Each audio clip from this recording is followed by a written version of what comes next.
한 주일 동안 평안하셨습니까? 네, 날씨가 겨울이 가기 싫은지 마지막까지 이렇게 춥습니다. 아무쪼록 감기 걸리지 않도록 특별히 건강에 유의했으면 좋겠습니다. 매주 건강한 모습으로 뵙기를 원합니다. 오늘 말씀은 보시다시피 다시 결심하라는 제목으로 하나님의 말씀으로 은혜를 나누고자 합니다. 제가 질문을 한 가지 드리겠습니다. 여러분들의 믿음은 안녕하십니까? 네. 우리 김수환 장로님 자신있게 예라고 대답해 주셨는데, 저도 이제 50 중반이고 모태신앙이지만 그다지 믿음이 그렇게 두텁진 못합니다. 제가 그동안 쭉 살아왔을 때 그렇게 잘 살았다고 생각되지 않습니다.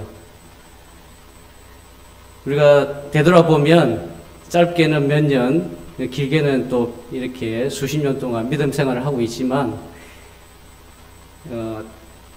됨으로써 과연 우리의 믿음 생활이 제대로 잘 되고 있는 것인지 생각해 보면 의심스러운 구석이 한두 가지가 아닙니다. 과연 이렇게 생활해서 하늘나라를 바라볼 수 있겠는가, 그런 생각을 하게 될 때가 많습니다. 그래서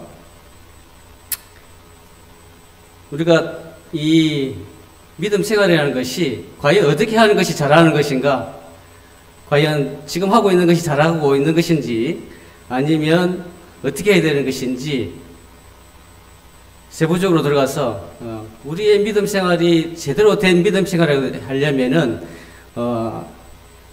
그 생활이 믿음의 경건에 이르어야 된다는 말씀입니다. 그래서 부제목으로 제가 경건에 이르는 연습이라고 붙여봤습니다.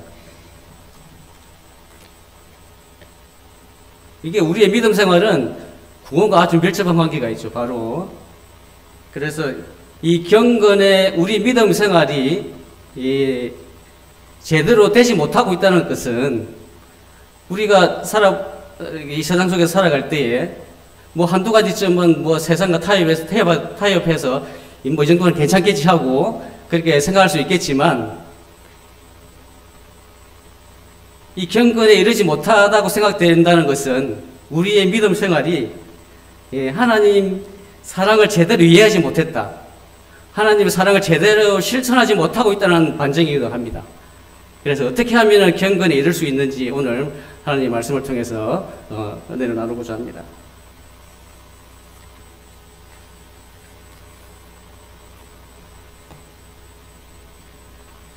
여러분, 결정장애라고 아시죠? 또 다른 말로 햄릿 증후군이라고 하는데,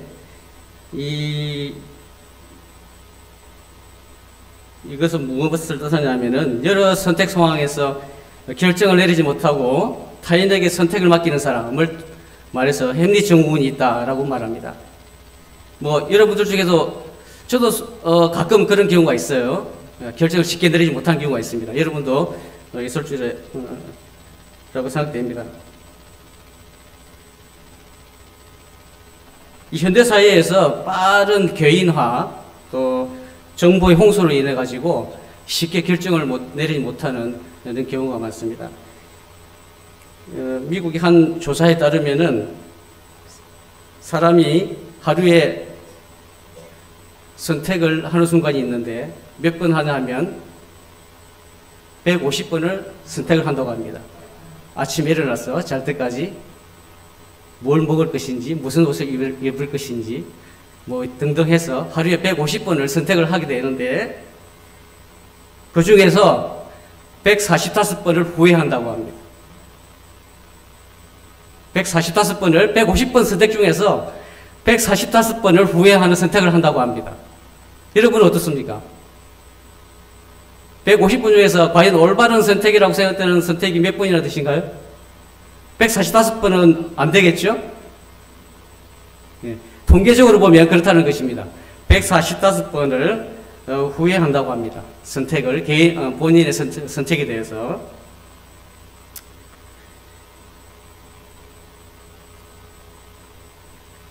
여러분, 제가 사진 한 가지 보여드리겠는데, 이게 대문이죠?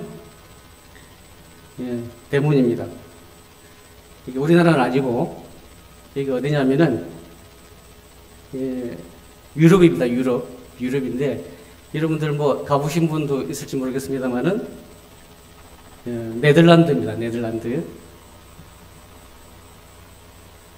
여기 어디냐면은, 세계에서 가장 국경선이 복잡한 네덜란드의 이 바를르라는 한 조그마한 시골 동네예요.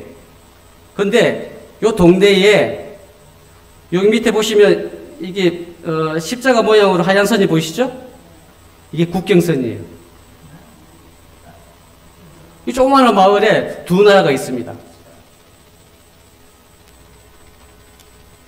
자, 여기 보시면 대문을 정중앙으로 가로질러서 두 나라가 있습니다. 바닥에 보시면 왼쪽 편에는 B라고 있고 오른쪽에는 NL이 있습니다. B는 어느 나라일까요? B. B라고 적혀 있는 지역은 벨기에 땅입니다. 오른쪽 NL은 네덜란드 땅입니다. 이게 왜 이렇게 됐냐? 이게 서기 13세기에 이 땅을 소유하고 있는 백작이 이제 다른 남작에게 땅을 나눠주면서 이렇게 국경선이 나눠졌는데 그 땅의 비옥한 부분은 자기가 갖고 나머지는 다른 남자에게 나눠준 거예요. 그래서 이 국경선이 생긴 겁니다. 지금은宣言 조약을 통해 가지고 유럽은 27개국宣言 조약에 가입한 27개국이 뭐 한 나라에 돌아다니듯이 국경선 없이 이렇게 자유롭게 다닐 수 있게끔 되어 있기 때문에 지금은 저렇게 국경선이 별 의미가 없습니다. 그래서 지금은 자유롭게 이렇게 여행하면서 다닐 수 있는데, 아무튼 저렇게 조그마한 한 동네에 두 나라가 있습니다. 벨기에하고 네덜란드. 근데 이 조그마한 동네에 인구 1만 명도 안 돼요. 근데 최근에 많은 이 네덜란드를 방문하는 여행객들이 이 지역을 구경하고 싶어 한답니다. 예, 이게 신기해서. 그래서 이 지역, 이 조그마한 동네에 관광 수입이 엄청나게 많다고 그래요. 또 재미난 것은 이게 네덜란드하고 벨기에하고 이게 정책이 틀린데, 네덜란드는 예를 들어서 저녁 8시에 가게 문을 닫으면 사람들이 바로 조금만 움직여서 그 옆 동네, 벨기에 상점으로 가게로 가서, 또 가게로 가고 이렇게 한다 그래요. 재미난 일들이 많다고 그럽니다. 근데 여기에서 태어난 사람은, 근데 정확하게 저기 보이는 집 대문의 주인은 국적이 어디일까요? 네? 국적이라면 국적을 두 나라에서 다 국적을 부여한다고 그래요. 네. 벨기에 국민도 되고 네덜란드 국민도 되고 세금도 똑같이 두 나라에 낸다고 그럽니다. 네, 좋진 않죠. 근데 태어난 사람은 당연히 두 국적을 받게 되는데 성인이 되면 자기가 선택을 해야 돼요. 내가 어느 나라 국민이 될 것인지 선택을 해야 됩니다.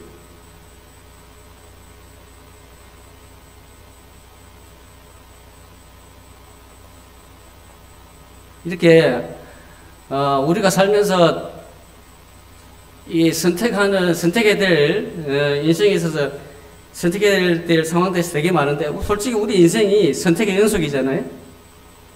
선택의 연속입니다. 매일 매순간에 선택해야 됩니다. 우리 그리스도인의 믿음 생활도 마찬가지예요. 우리가 어느 순간에 우리가 곧 다가올 재림을 위해서 우리가 이 세상 속에 살아가면서 수없이 믿음의 시험을 받고 그런 경우가 많은데 그럴 때마다 어떤 선택을 해야 할 것인지 오늘 말씀을 통해서 은혜를 나누고자 합니다.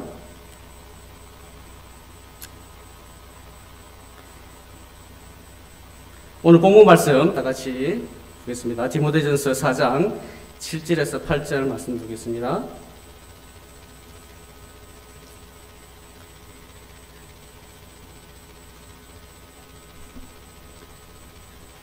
본문 말씀은 다 같이 읽어보겠습니다.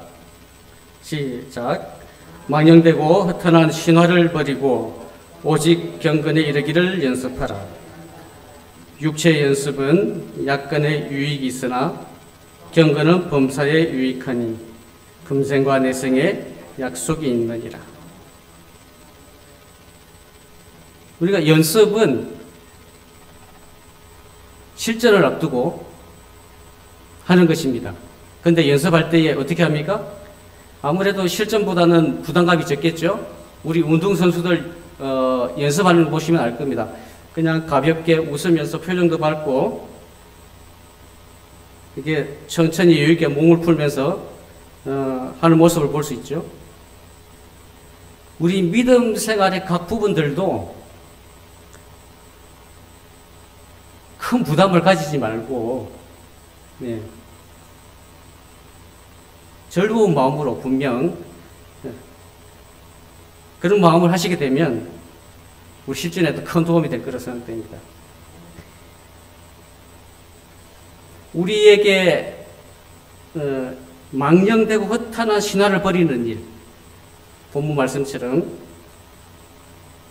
우리 그리스도인의 신앙생활에 있어서 어떤 것들이 그걸 방해하고 있는지 한번 보고 있습니다. 우리가 모두 각자의 차이가 있겠지만은 분명한 것은 하나님 말씀을 읽고 연구하는 것에 방해되는 것이 가장 먼저 떠오르겠죠. 초대교회에서 진리를 가로막고 또 망령되고 허탄한 신앙을 버리라고 우리 사도 바울이 언급한 것을 보면 분명 우리 주위에는 그런 것이 있습니다. 어떤 것이냐? 많은 사람들이 혹시나 하고 관심을 갖는 것. 어떤 것이 있습니까? 네? 복권. 네, 그렇죠. 복권도 있고. 그 다음에 세속적인 공론. 우리 주변에 아주 널려 있습니다. 하나님께서 일러주신 분명한 원칙이 있음에도 불구하고 그런 것에 먼저 마음을 뺏기는 경우가 많고 그렇게 되기 쉽습니다. 부당한 이익을 얻게 하는 유혹, 또 쉽게 엄청난 이익을 볼 수 있다는 그런 유혹들, 뭐 우리 중에는 그러신 분이 없으시겠습니다만은 세상에 보면은 뭐 뉴스에도 많이 나오죠. 그리고 또 대중들에게 큰 인기를 끌고 있는 뭐 사람들의 강연, 그리고 책, 하나님의 말씀을 가르침보다 더 신뢰하고 있지 않습니까? 뭐 여러 매체를 통해서 거기에 빠지다 보면은 오히려 그것을 더 신뢰하고 깊게 빠져들기 마련입니다. 우리는 그것을 특별히 조심해야 된다고 말씀하고 계십니다. 경건에 이르는 연습. 세부적으로 첫째, 어떤 것이 있냐면 말씀을 규칙적으로 읽고 연구하는 습관. 이것을 가지는 것은 우리가 정해진 시간에 하루 3끼 식사하는 것하고 똑같습니다. 우리가 매일 하루 3끼 식사하듯이 하나님의 말씀 연구하고 묵상하는 것, 그런 습관을 들이는 것이 중요하다고 말씀하고 계십니다. 그 다음에 육신적인 건강을 위해서 정해진 시간에 규칙적인 식사, 그 필요하다는 것은 누구나 다 아실 테죠. 어쩌다가 성경 말씀을 읽는다면 분명 건강한 영적 상태를 기대할 수 없습니다. 그래서 신앙생활의 첫 번째 연습 과목은 규칙적인 성경 읽기, 그리고 연구. 우리가 뭐 성경 연구라고 해서 거창할 거 없습니다. 뭐 교과 공부나 또 우리 재림마을 좋은 앱이 있죠. 예, 그걸 통해서 성경 연구를 충분히 하실 수 있습니다. 예수님께서 광야에서 40일 동안 금식하신 후에 사탄에게 도전을 받으신 첫 번째 시험에서 이기실 때 하신 말씀이 있죠. 우린 그 말씀을 기억합니다. 기록되었으되 사람이 떡으로만 살 것이 아니요 하나님의 입으로 나오는 모든 말씀으로 살 것이라 하였느니라. 마태복음 4장 4절 말씀에 이렇게 말씀하고 계십니다. 우리 인류의 첫 부모인 아담과 하와도 사탄에게서 비슷한 시험을 받았는데 그들은 이기지 못하고 패배하였습니다. 우리가 익히 알다시피 그들이 금지된 과일을 먹고 영생을 잃어버리게 된 것은 하나님의 말씀을 더 귀중히 여기지 못했기 때문입니다. 사탄의 망령되고 허탄한 신화에 관심을 더 갖게 된 결과일 것입니다. 두 번째,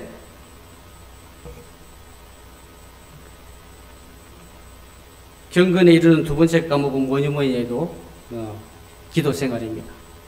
우리 다 같이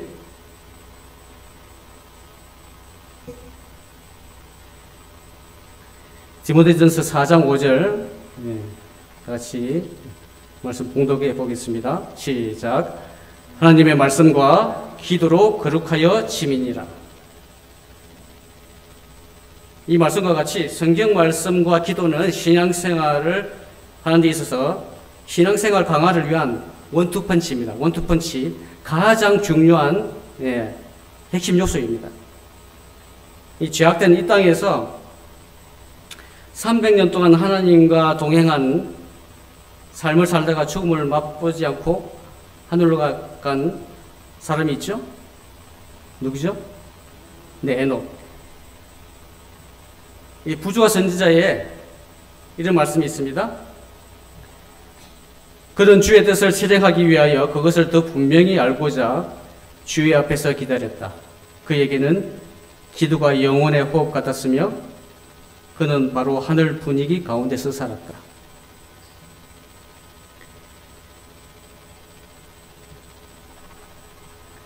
우리도 이런 에녹과 같은 삶이 우리 믿음 생활에 큰 영향을 미쳤으면 좋겠습니다. 우리가 매일매일 이런 말씀을 접하게 되면 자연스럽게 우리의 믿음 생활은 분명한 변화를 가져올 것이라고 생각됩니다.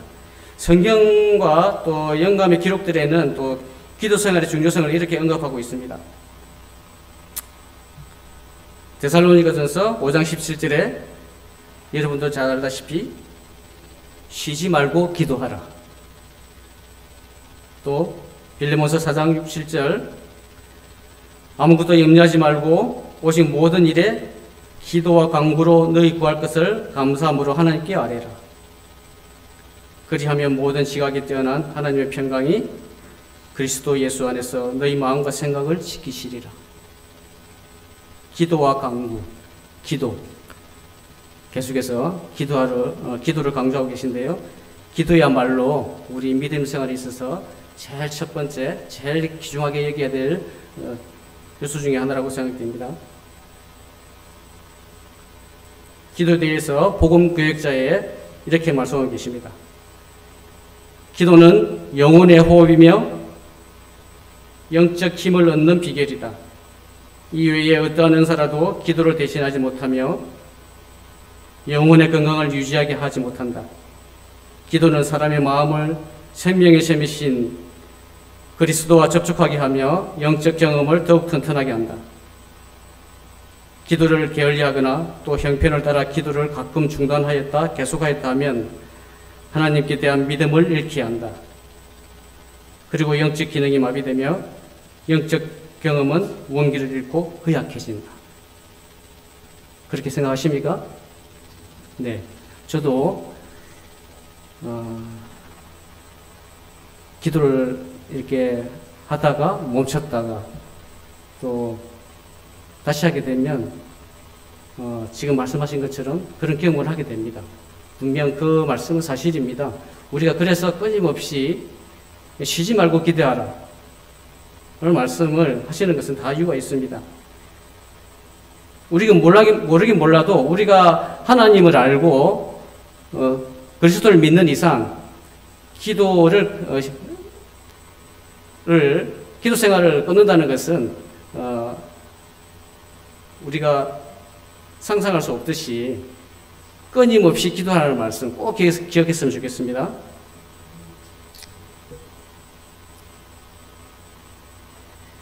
교회정은 사고내들의 말씀이 있습니다. 만일 젊은이들이 매 순간 하나님을 의뢰해야 할 필요를 느끼고 언제 어디서나 하나님께 향한 영혼의 호흡인 기도의 정신을 품으면 그들은 하나님의 뜻을 더 잘 알게 될 것이다. 네. 세 번째로 경건에 이르게 하는 요소 중에 세 번째는 성령의 내재하심을 늘 강구하는 삶이라고 생각됩니다. 예수님께서는 제자들과 마지막 만찬 자리에 보혜사 성령님이 이 땅에 오실 것을 약속하셨고 또 사람들이 잘못을 깨닫기에 더디고 불신한 것을 아시기에 성령이 오셔서 세상을 책망하시겠다고 하셨습니다.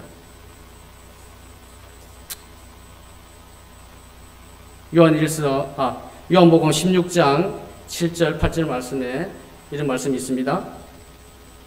그러나 내가 너희에게 실상을 말하노니 내가 떠나가는 것이 너희에게 유익이라.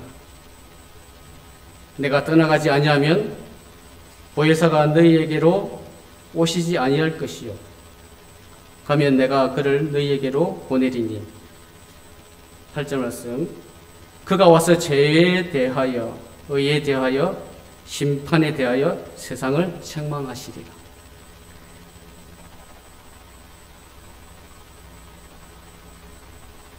다시 와서 죄에 대하여 의에 대하여 심판에 대하여 세상을 책망하시겠다고 말씀하십니다.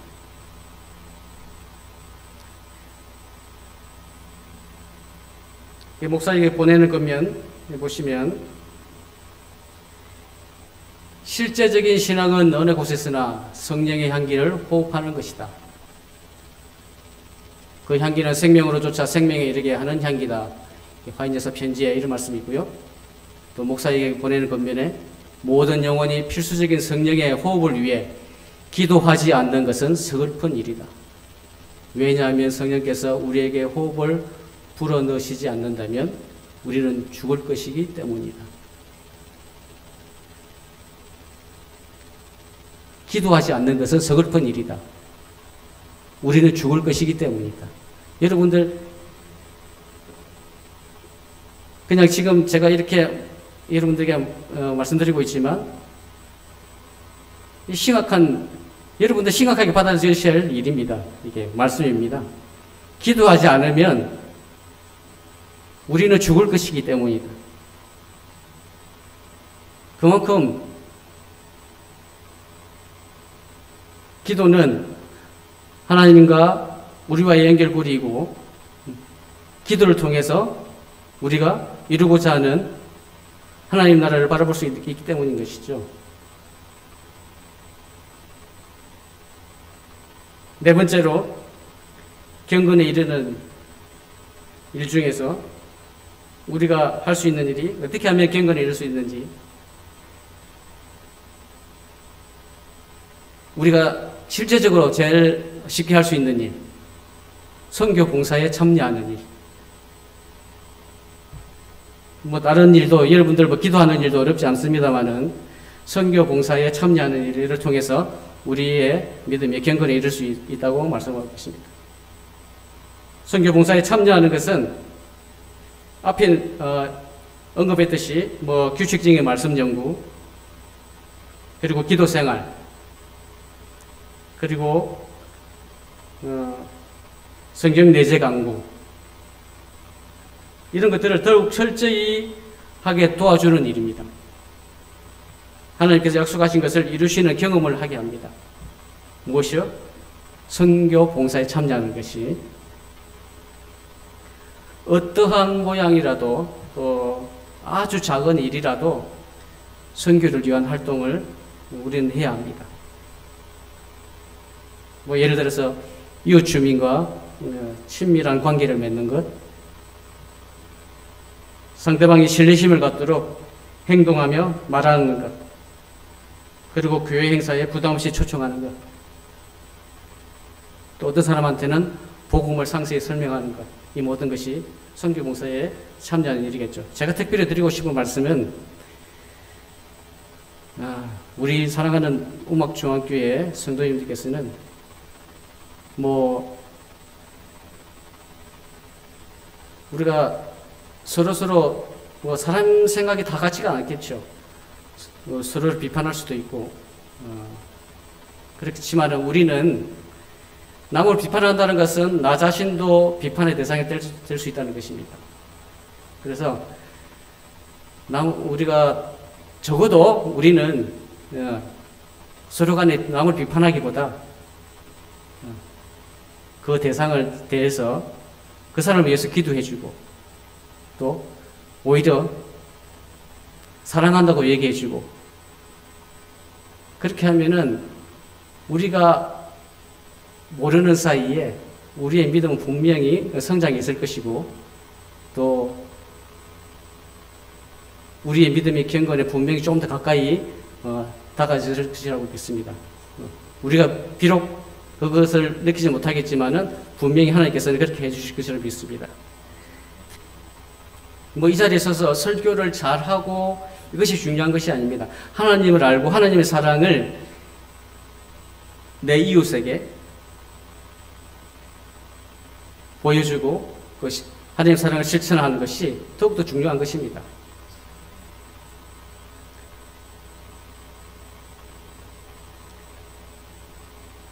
지금 말했듯이 왜 이 경건에 이르는 연습이 필요한 것인가 다시 요약해서 말씀드리면, 육체의 연습은 약간의 유익이 있으나 본 말씀처럼 경건의 연습은 범사에 유익하고 금생과 내생에 약속이 있다고 약속하셨기 때문인 것입니다. 우리는 사탄과 영적 투쟁이 불가피한 존재들입니다. 여러분도 잘 알다시피 결정적인 선악의 대쟁투에서 승리하기 위해서 우리는 경건에 있는 연습이 꼭 필요한 것입니다. 연습할 때보다 실전에서 더 잘하기는 사실상 기대하기 힘들기 때문입니다. 그래서 연습이 꼭 필요한 것입니다.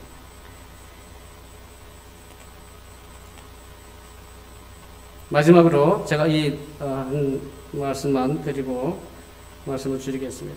여러분들 이 새가 뭔지 아시죠? 네?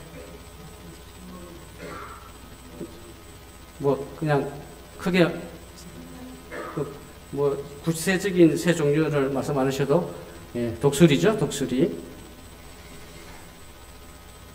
독수리가 새 중에서 가장 오래 사는 새입니다.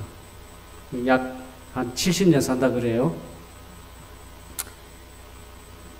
독수리는 새롭게 거듭나기 위해서 자신의 목숨을 걸고 자기 혁신을 한다고 합니다. 어떻게 하냐? 70년까지 살기 위해서 40살 정도 되었을 때에 신중하고도 어려운 결정을 한답니다. 40살 정도 되면 발톱이 안으로 굽어진 채로 굳어져 가지고 먹이를 찾기조차 어려워집니다. 독수리가. 길고 휘어진 부리는 독수리의 가슴 쪽으로 굽어져 가슴 쪽으로 파고듭니다. 날개는 약해지고, 여러분 독수리 날개가 다 피면 한 3m 가까이 됩니다. 큰 독수리는. 그 큰 날개가 휘어지고 약해지고 무거워지고 깃털은 두터워져서 날지를 못한다. 그래서 날아다니는 것이 견디기 어려운 짐이 된다는 것이죠. 이때 독수리는 두 가지 중에서 한 가지를 선택해야 되는데 1년쯤 더 살다가 죽든지 아니면 고통스러운 변신의 과정을 통하여서 완전히 새롭게 그대 태어나서 30년을 더 살든지 두 가지 중에서 한 가지 선택해야 됩니다.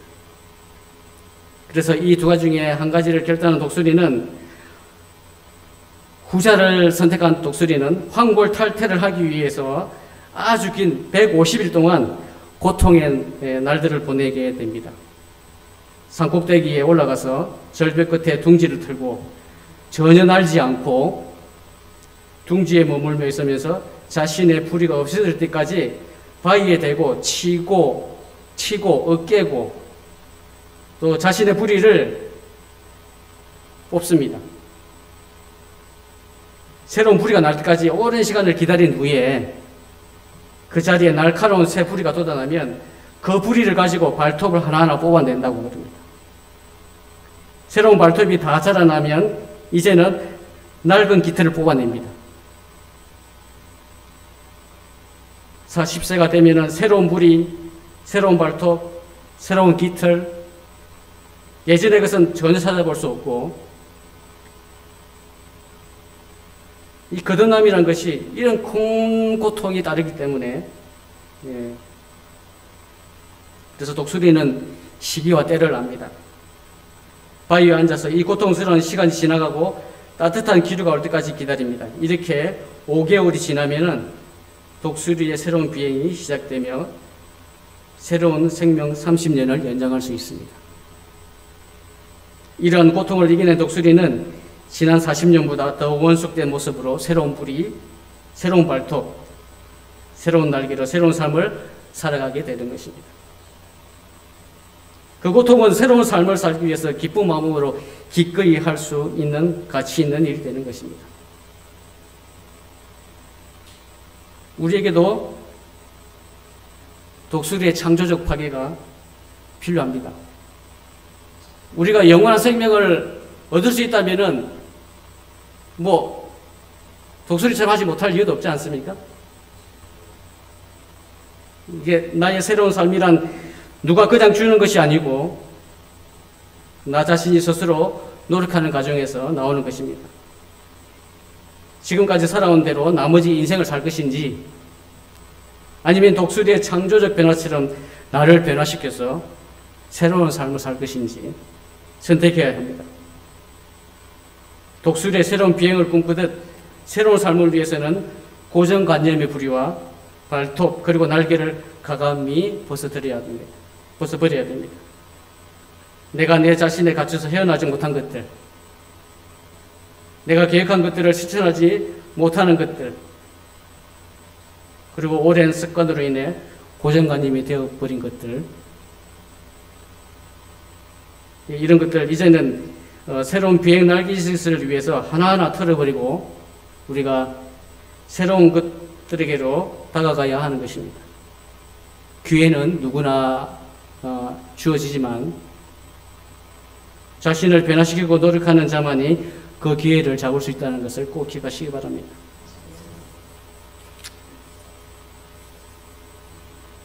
우리가 아직 은혜의 시간이 주어 있을 때에 경건에 이르는 연습으로 영적 싸움의 승리를 위하여 준비된 우리의 신앙생활이 되기를 바라면서 오늘 말씀을 줄이겠습니다.